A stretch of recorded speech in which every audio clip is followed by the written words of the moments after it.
Ko'cha rasangiz qirin bo'lyapti.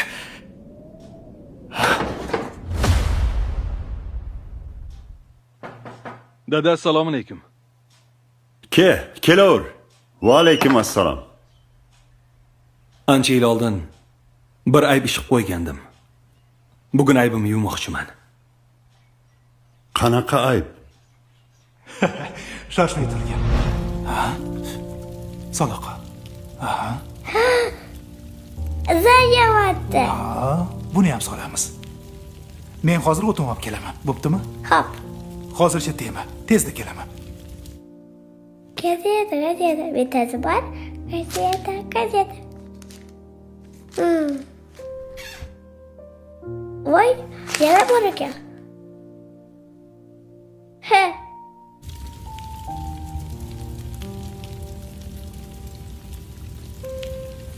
Voy.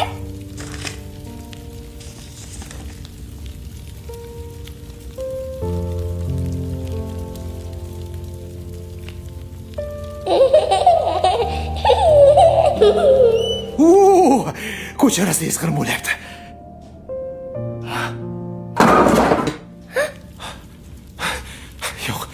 Yo'q.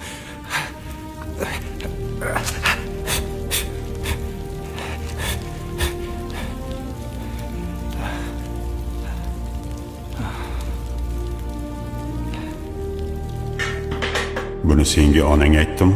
Yo'q. Unda kim aytdi? Tez ayt. Dada, o'sha kuni nima qilganimni albatta tushunmaganman. Ammo sizni xafa bo'lganingizni sezganman. Yillar o'tib o'zim tushunib yetganman. Bu pullarni misqollab peshona teringiz bilan topganingiz, ham ishlab, ham ijara pulini to'laganingiz. Undan keyin sizda bunaqa katta pul to'plash imkoni bo'lmaganini yaxshi bilaman. Faqat sizga indamasdim. Bu taqdir, peshana. Bugun men aybimni yuvmoqchiman. Sen hech qanaqa aybing yo'q. Yosh bola eding. To'g'ri, lekin siz haqiqiy ota edingiz. Biron marta urmay, so'kmay, o'shanda qilgan ishimni yuzimga solmay, haqiqiy erkak qilib tarbiya qildingiz. Sabr bilan, halol mehnatda boqib o'stirdingiz, o'qitdingiz. Hammasi uchun rahmat. Tashakkur. Sizni yaxshi ko'raman, dada. Siz bilan faxrlanaman. Ana endi bizning navbat. Mana bu uy sizga, dadajon. Qanaqa uy, bolam? Siz o'shanda niyat qilgan uy. Bolam, umringdan baraka top. Mana bu hovlisini qarang. Voy, rostdan oldingmi, bolam? Hadi. Muborak bo'lsin. Ota-onalarga aytgan bo'lardim, avval o'zim nafsimga nasihat va qolganlarga. Hozir siz kuchlisiz, quvvatlisiz, aqllisiz. Bolangiz zaif. Bolangiz ko'ksidan itarib bor nariga deydigan bo'lsangiz, Alloh taolo zamonlarni almashtirib turadi.